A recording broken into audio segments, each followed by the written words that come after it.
નમસ્કાર, જય શ્રી કૃષ્ણ, રાધે રાધે, હર હર મહાદેવ. મિત્રો, ફરીથી સ્વાગત છે તમારું એક નવા વિડીયોમાં.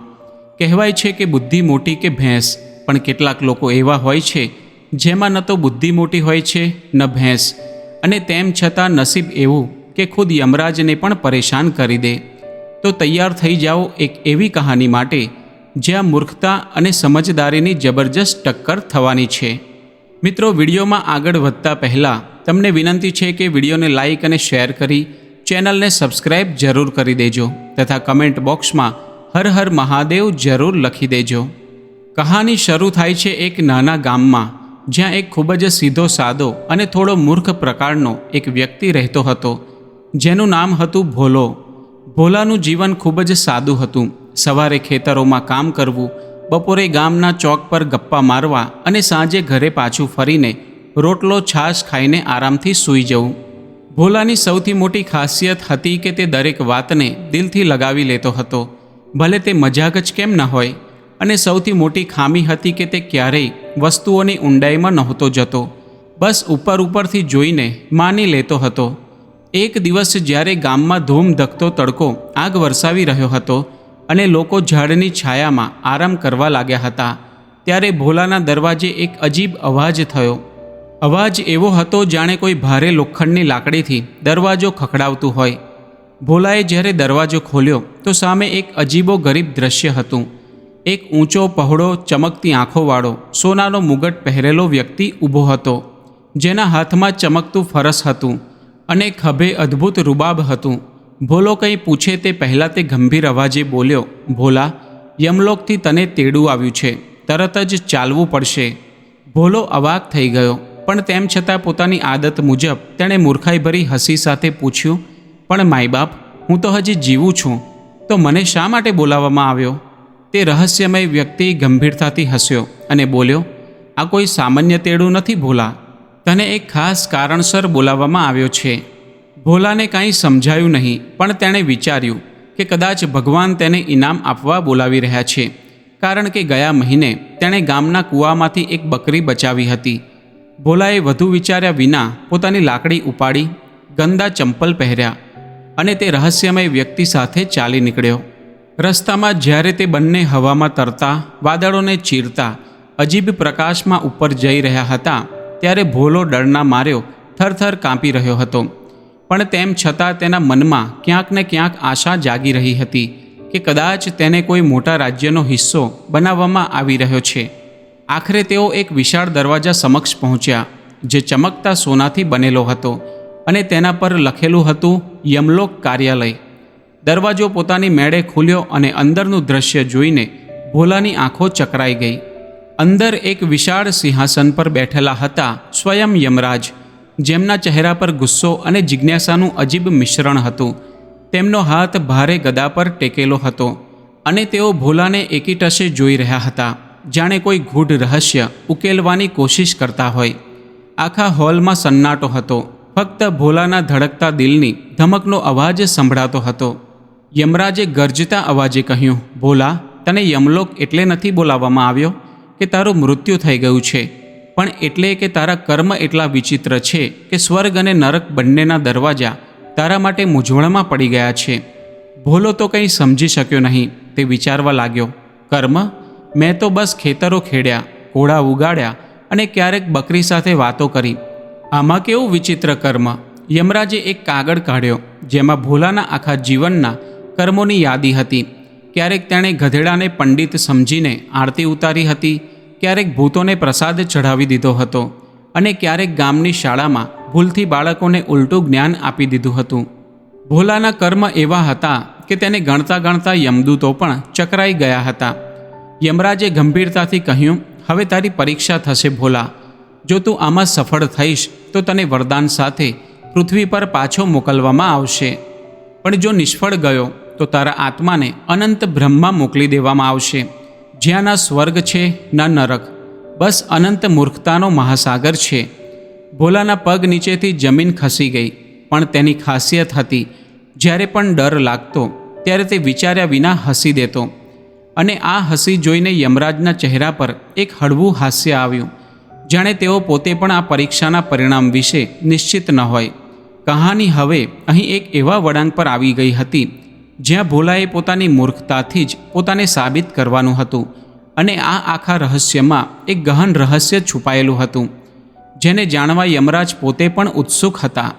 હવે પરીક્ષા કેવી હશે? શું ભોલો પોતાની નિર્દોષતા અને મૂર્ખતાથી યમરાજને પણ ચકમો આપી શકશે, કે પછી ભૂલથી પોતાને કોઈ અનંત સજામાં ફસાવી દેશે?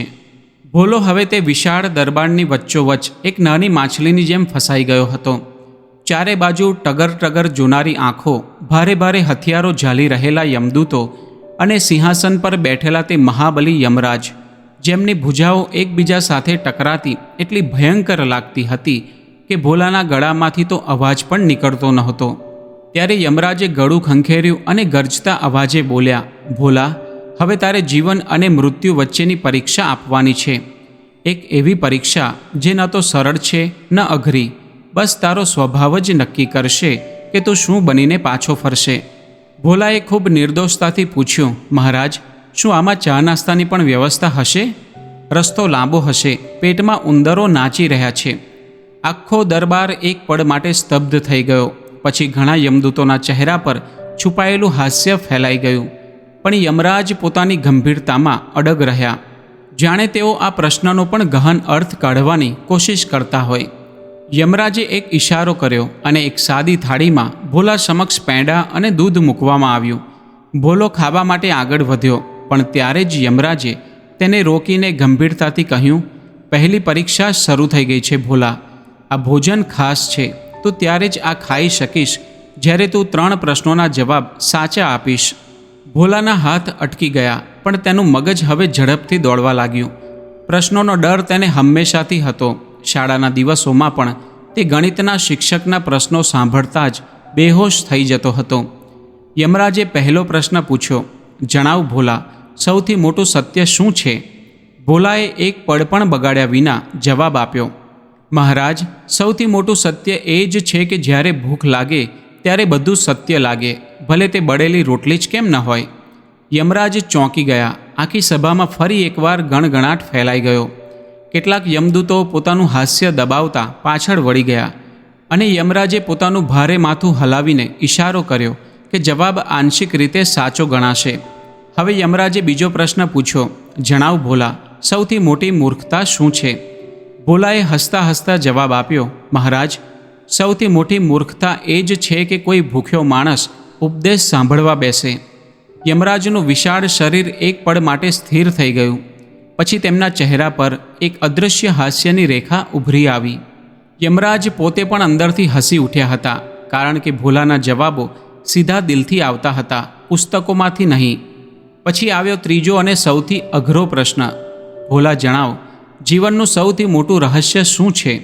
હવે ભોલાએ થોડું માથું ખંજવાળ્યું, પોતાની મૂર્ખતાના દાયરામાં સૌથી ગહન વાત શોધવા લાગ્યો, અને પછી ચમકતી આંખો સાથે બોલ્યો, મહારાજ, જીવનનું સૌથી મોટું રહસ્ય એ છે કે જે વાત સમજાય નહીં તેને હસીને ટાળી દેવી જોઈએ, કારણ કે દરેક ગહન વાત માત્ર માથાનો દુખાવો જ આપે છે. આખા દરબારમાં આ વખતે ખુલીને હાસ્ય ગુંજી ઉઠ્યું. યમદૂતોથી લઈને યમરાજ સુધી સૌની ગંભીરતા જાણે પાણીમાં ઓગળી ગઈ. યમરાજે જોરથી ગદા જમીન પર પટકી અને ગર્જના કરતા બોલ્યા, અતિ ઉત્તમ ભોલા, તારી પહેલી પરીક્ષા પૂર્ણ થઈ, પણ અસલી પરીક્ષા તો હજી બાકી છે. ભોલાએ પેંડા અને દૂધ એક ઝાટકે ખાઈ લીધું, અને પછી ખૂબ નિર્દોષતાથી યમરાજને પૂછ્યું, મહારાજ, હવે બીજી પરીક્ષામાં પણ કંઈક ખાવાનું મળશે ને? યમરાજે રહસ્યમય હાસ્ય સાથે કહ્યું, જો ભૂખ જ તારી અસલી પ્રેરણા છે તો બીજી પરીક્ષામાં તને ભોજન જ મળશે, પણ આ વખતે ભોજન ફક્ત બુદ્ધિમત્તાથી જ મળશે. આ સાંભળીને ભોલાનું દિલ ધડકવા લાગ્યું. તે વિચારવા લાગ્યો કે જો 3 પ્રશ્નો પૂછ્યા પછી આટલી હાલત ખરાબ થઈ ગઈ છે તો હવે શું થશે? ભોજન માટે તેને શું શું સહન કરવું પડશે? અને સૌથી મોટો ડર એ હતો કે જો ભોજન વિના તેને કોઈ ચાલાકી કરવી પડી તો તે નિષ્ફળ જશે, કારણ કે ચાલાકી તેના બસની વાત નહોતી. પણ હવે તે પાછો પણ નહોતો ફરી શકતો, કારણ કે તેની સામે ઊભી હતી યમરાજની રહસ્યમય બીજી પરીક્ષા. એક એવી પરીક્ષા જેમાં ભૂખ, બુદ્ધિ, ભાગ્ય ત્રણેયનો સંગ્રામ નક્કી હતો.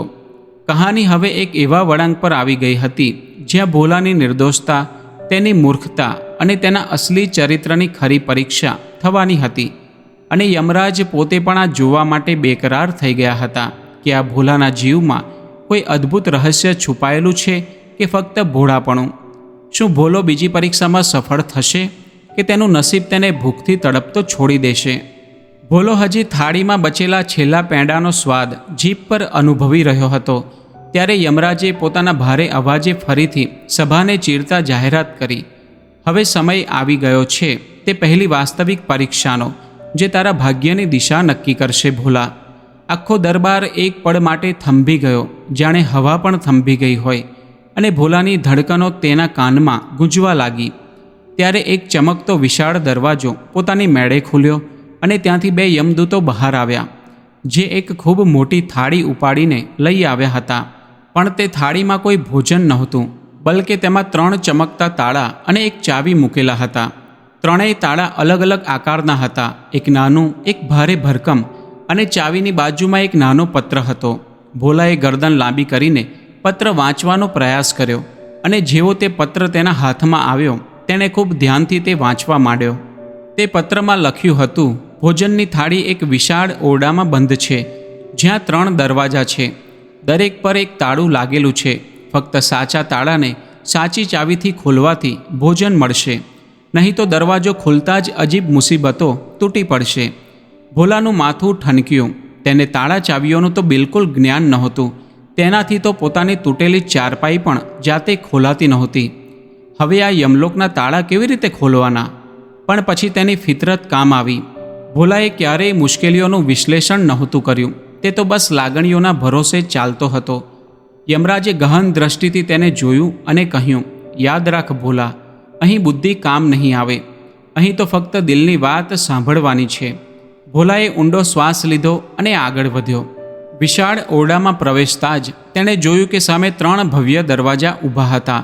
એક સોનેરી રંગનો, એક કાળા પથ્થરનો અને એક લાલ આગની જેમ ચમકતો.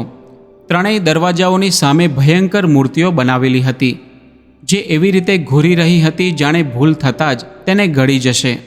ભોલાએ ચાવી હાથમાં ફેરવી આંખો બંધ કરી અને વિચારવા લાગ્યો, ભગવાનજી, હું જે દરવાજો ખોલું તેમાંથી ખાવાનું જ નીકળે, મુસીબત નહીં. ત્યારે જ તેને એક અજીબ સુગંધ આવી, જાણે ક્યાંકથી તાજા ઘીના પરોઠાની મહેક આવતી હોય. ભોલાએ આંખો ખોલી અને ધ્યાનથી સૂંઘવા લાગ્યો.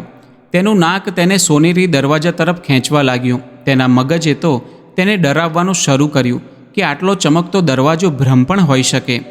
પણ ભોલાએ પોતાના પેટની પોકાર સાંભળી અને ફરી વિચાર્યા વિના ચાવી સોનેરી તાળામાં નાખી દીધી. એક પળ માટે દરવાજો કાંપ્યો. તાળામાંથી ચિનગારીઓ નીકળી. આખો ઓરડો ધ્રુજી ઉઠ્યો અને પછી અચાનક તાળું ખુલી ગયું. દરવાજો ધીમે ધીમે ચરકાટ કરતો ખુલ્યો અને અંદરથી એક તેજસ્વી પ્રકાશની કિરણ નીકળી, જેણે આખા હોલને ઉજાસથી ભરી દીધો. ભોલાએ જ્યારે અંદર ડોકિયું કર્યું તો તેની આંખો આનંદથી ફેલાઈ ગઈ. સામે એક વિશાળ ટેબલ પર ભોજનનો ઢગલો લાગેલો હતો. તાજા પરોઠા, માખણ, લાડુ, રસગુલ્લા અને ન જાણે શું શું વ્યંજનો તેની રાહ જોતા હતા. પણ જેવો તે અંદર જવા ગયો ત્યાં પાછળથી યમરાજનો અવાજ ગુંજી ઉઠ્યો, સાવધાન ભોલા, ભોજન તો તારું જ છે, પણ અસલી જીત ત્યારે જ થશે જ્યારે તું તેને વહેંચી શકીશ. ભોલાએ પાછળ ફરીને જોયું અને તેને સમજાયું નહીં કે વહેંચવું કોને, કારણ કે ત્યાં તો કોઈ નહોતું. ત્યારે ધીમે ધીમે દરબારમાં ભૂખ્યા ભટકતા પ્રાણીઓ, અલગ અલગ જાતના જીવો અને વિચિત્ર આકારના ભૂત પ્રેતો આવવા લાગ્યા. બધાની આંખોમાં ભૂખ હતી, બધાની નજર ભોજન પર ટકેલી હતી. હવે ભોલા સામે સૌથી અઘરી પરીક્ષા હતી. શું તે બધું જાતે ખાઈ જવાની લાલચ કરશે કે પછી વહેંચીને ખાવાની સદ્બુદ્ધિ બતાવશે? તેની ભૂખ તેને કહી રહી હતી, ભાગ, જેટલું ખાઈ શકે તેટલું ખાઈ લે. પણ તેના ભોળા મને ધીમેથી ગણગણ્યું, જે બીજાને આપશે તે જ સાચું ધન પામશે. ભોલાએ થોડીવાર પોતાના પેટને ટટોળ્યું, પોતાની જીભને કાબૂમાં કરી અને પછી હસીને પહેલો પરોઠો સૌથી નાના અને નબળા પ્રાણીને આપ્યો, પછી બીજો કોઈ દુબળા ભૂતને અને ત્રીજો એક લંગડા રાક્ષસને. ધીમે ધીમે ભોજન વહેંચતા વહેંચતા તેનો પોતે ખાવાનો વારો પણ આવ્યો. અને જ્યારે તે પોતે ખાવા બેઠો ત્યારે એક અજીબ ચમત્કાર થયો. ભોજનની થાળી પોતાની મેળે ફરી ભરાઈ ગઈ. આ જોઈને ત્યાં ઊભેલા યમરાજે પહેલીવાર પોતાની ગદા પર માથું ટેકવીને આનંદથી માથું હલાવ્યું. ભોલાએ ફક્ત ભૂખને જ હરાવી નહોતી, પણ પોતાની અસલી પરીક્ષામાં પણ સફળતા મેળવી હતી. પણ શું આ અંત હતો? ના, આ તો ફક્ત શરૂઆત હતી. અસલી ચક્રવ્યૂહ તો હજી બાકી હતું. એ પરીક્ષા જેમાં ભોલાએ પોતાની ઓળખ સાથે લડવાનું હતું. શું ભોલો દરેક પરીક્ષાને આ જ રીતે પાસ કરશે કે તેની નિર્દોષતા જ તેને કોઈ મોટા જાળમાં ફસાવી દેશે? જ્યારે ભોલાએ પોતાની ભૂખને જીતીને ભોજન વહેંચી દીધું, ત્યારે આખો યમલોક જાણે થંભી ગયો હતો. ચારે બાજુ એક અજીબ શાંતિ છવાઈ ગઈ હતી અને યમરાજ પોતાના સિંહાસન પર બેસીને આ ભોળા વ્યક્તિને એક ટક જોઈ રહ્યા હતા, જાણે તેમની ગહન આંખોમાં એક તોફાન ઊભું થઈ રહ્યું હોય. એવું તોફાન જે અત્યાર સુધીના બધા નિયમો તોડવાની ધમકી આપી રહ્યું હતું. યમલોકનો ઇતિહાસ સાક્ષી હતો કે અહીં આવેલી કોઈ પણ આત્મા ભયભીત થઈ જતી હતી અથવા ચાલાકીથી પોતાની મુક્તિનો માર્ગ શોધવા લાગતી હતી. પણ ભોલો તો બધાથી સાવ અલગ હતો. તેને ન ડર હતો, ન લોભ, ન ભાગી છૂટવાની કોઈ ઉતાવળ. તેને તો બસ પોતાના ખાલી પેટ અને હાસ્યની ચિંતા હતી. અને આ નિર્દોષતા યમરાજને અંદરથી હચમચાવી રહી હતી. યમરાજે પોતાની વિશાળ ગદા એકવાર જોરથી ફરસ પર પટકી, જેથી આખો દરબાર હલી ગયો અને ભોલો ડરના માર્યો ત્યાં જ બેસી ગયો. પણ યમરાજે તેને રોકતા ગંભીર અવાજે કહ્યું, ભોલા, તારી નિર્દોષતાએ મને દ્વંદ્વમાં મૂકી દીધો છે. ન તને સજા આપવી યોગ્ય લાગે છે, ન તને મુક્ત કરવું સરળ. ભોલાએ આંખો ફેરવતા ખૂબ સરળતાથી પૂછ્યું, તો મહારાજ, વચ્ચેનો કોઈ રસ્તો કાઢો ને. વળી અડધું પેટ ભરાઈ ગયું છે, અડધો રસ્તો પણ ચાલશે. દરબાર ફરીથી હળવા હાસ્યથી ગુંજી ઉઠ્યો, પણ યમરાજ ગંભીર જ રહ્યા. તેમની અંદર ઉઠતી લાગણીઓની ભરતીએ તેમને એક એવો નિર્ણય લેવા મજબૂર કર્યા જે યમલોકના ઇતિહાસમાં પહેલીવાર થવાનો હતો. યમરાજે જાહેરાત કરી કે ભોલાને 3 વરદાન આપવામાં આવશે, પણ દરેક વરદાન સાથે એક રહસ્યમય શરત હશે, જે પૂરી કરવી અનિવાર્ય હશે. અને જો શરત પૂરી ન કરી શક્યો તો તેને યમલોકમાં જ અનંત ભૂખવાળો પ્રાણી બનાવી દેવામાં આવશે, જેને ન ભોજન મળશે ન મુક્તિ, બસ ચિરકાલીન ભૂખની પીડા સહન કરવી પડશે. આ સાંભળીને ભોલાના હોઠ સૂકાવા લાગ્યા. ગળું એકદમ શુષ્ક થઈ ગયું, પણ તેમ છતાં તેણે હિંમત એકઠી કરીને પૂછ્યું, મહારાજ, પહેલા વરદાનમાં શું મળશે? યમરાજે હસતા કહ્યું, પહેલું વરદાન તને સ્વર્ગલોક ફરવાનો અવસર આપશે, પણ શરત એ છે કે તું ત્યાં જે પણ જોશે તેની સચ્ચાઈને ડર્યા વિના સ્વીકારીશ, ભલે તે તારી કલ્પનાથી પર હોય. ભોલાની આંખોમાં ચમક આવી ગઈ. તેને સ્વર્ગના ખયાલી પુલાવની મહેક તો પહેલેથી જ આવવા લાગી હતી, એટલે તેણે એક પળ પણ બગાડ્યા વિના હા પાડી. યમરાજે પોતાના ત્રિશૂળથી આકાશમાં એક ચક્ર દોર્યું અને બીજી જ ક્ષણે ભોલો પોતાને એક સોનેરી બાગમાં ઊભેલો જણાયો, જ્યાં દેવાંગનાઓ ગાતી હતી, અપ્સરાઓ નૃત્ય કરતી હતી અને ઝાડ પર મીઠાઈઓ ઝૂલતી હતી. ભોલો તો એટલો અભિભૂત થઈ ગયો કે તેના પગે પોતાની મેળે નાચવાનું શરૂ કરી દીધું. પણ ત્યારે જ તેની સામે એક વિચિત્ર દ્રશ્ય આવ્યું. એક સુંદર અપ્સરા ધીમે ધીમે પોતાની મોહક છબી બદલીને એક ભયંકર રાક્ષસીમાં ફેરવાવા લાગી. તેના નખ મોટા, દાંત બહાર, આંખો લાલ અને ગળું ગરજતું હતું. ભોલાની આંખો ફાટીની ફાટી રહી ગઈ. પગ ધ્રુજવા લાગ્યા, પણ તેણે યમરાજની શરત યાદ કરી. જે પણ સચ્ચાઈ દેખાય તેને સ્વીકારવાની છે, અને તેણે 2 હાથ જોડીને આંખો બંધ કરી લીધી અને નમ્રતાથી કહ્યું, હે દેવી, તમે જેવા પણ છો, મારી નજરમાં તો તમે જ સુંદર છો. જેવું તેણે આ કહ્યું, તે રાક્ષસી ફરીથી અપ્સરા બની ગઈ અને તેની આસપાસ એક મધુર સંગીત ગુંજી ઉઠ્યું. પરીક્ષા પૂર્ણ થઈ ગઈ હતી. સ્વર્ગલોક ધીમે ધીમે તેની આંખો સામેથી ઓઝલ થયો અને તે ફરીથી યમરાજના સિંહાસન સામે આવી ઊભો રહ્યો. પણ હવે યમરાજના ચહેરા પર એક ગહન ચિંતન હતું, જાણે તેઓ નક્કી ન કરી શકતા હોય કે ભોલાને આગળ કઈ અગ્નિ પરીક્ષામાં નાખવો. કારણ કે દરેક વખતે તે પોતાની નિર્દોષતાથી એ મુશ્કેલીઓને પાર કરી જતો હતો, જેમાં મોટા મોટા જ્ઞાનીઓ પણ ફસાઈ જતા હતા. યમરાજે પોતાની આંખો બંધ કરી અને ઊંડો શ્વાસ લીધો.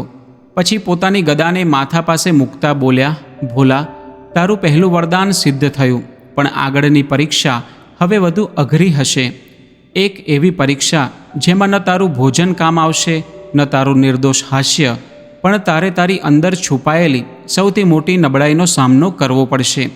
ભોલો થોડો ગભરાયો, પણ તેમ છતાં તેણે પૂરા જોશથી કહ્યું, મહારાજ, જો પરીક્ષા પછી કંઈ ખાવાનું મળશે તો હું તૈયાર છું.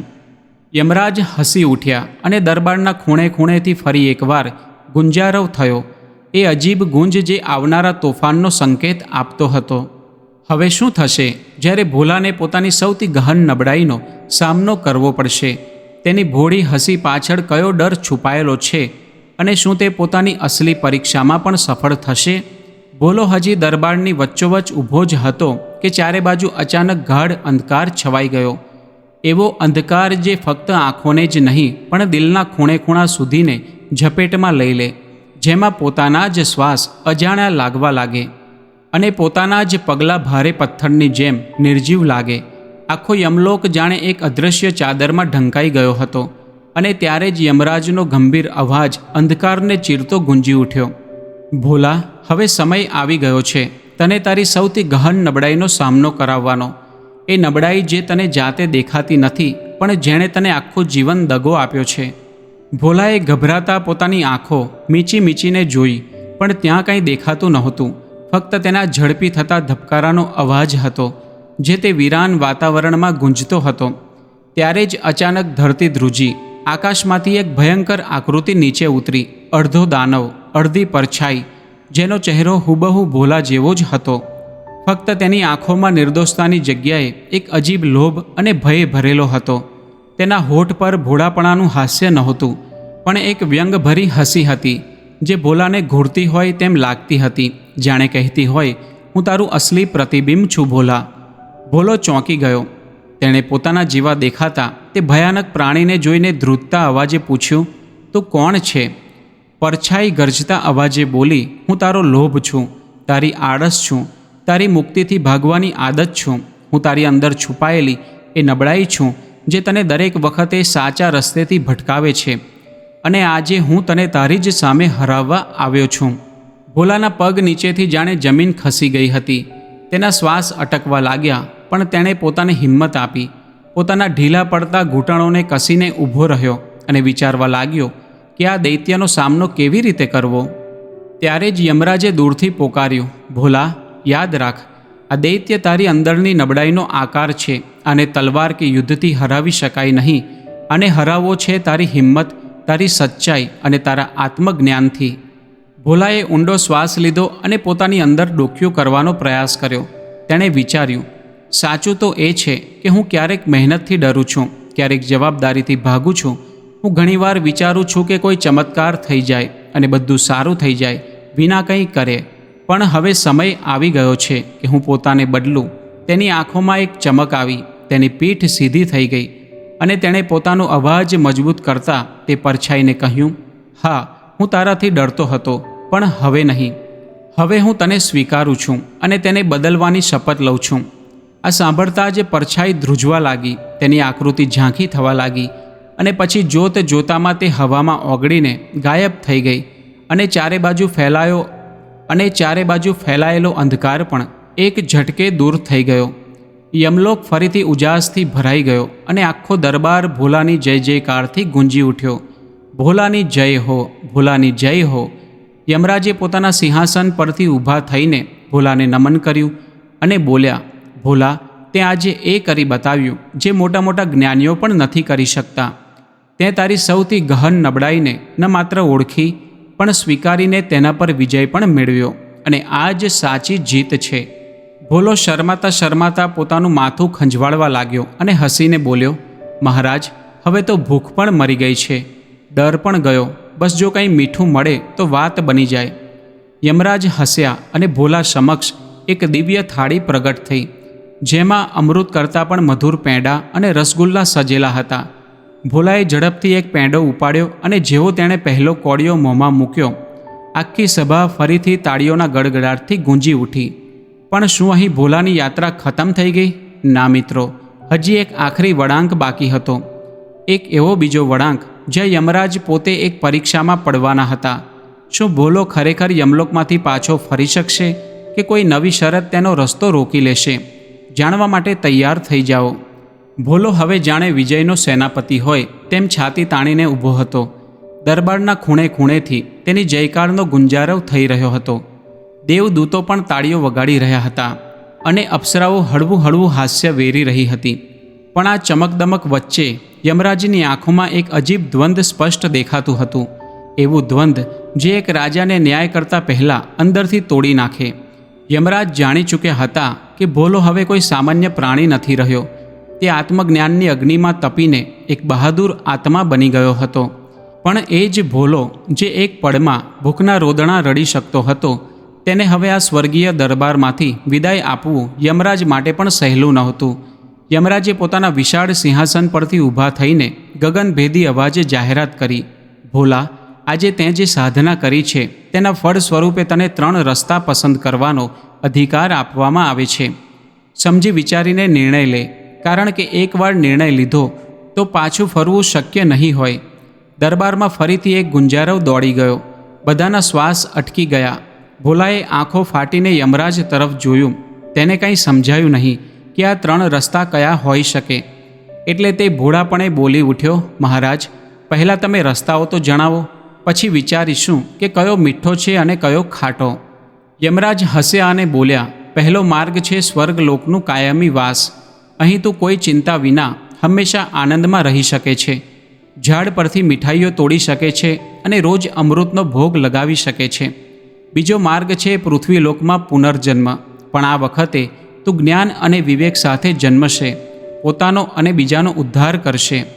ત્રીજો માર્ગ છે મોક્ષ, ન પુનર્જન્મ, ન ભોગ, ન દુઃખ સુખ, બસ પરમાનંદ અને ચિર શાંતિમાં લીન થવું.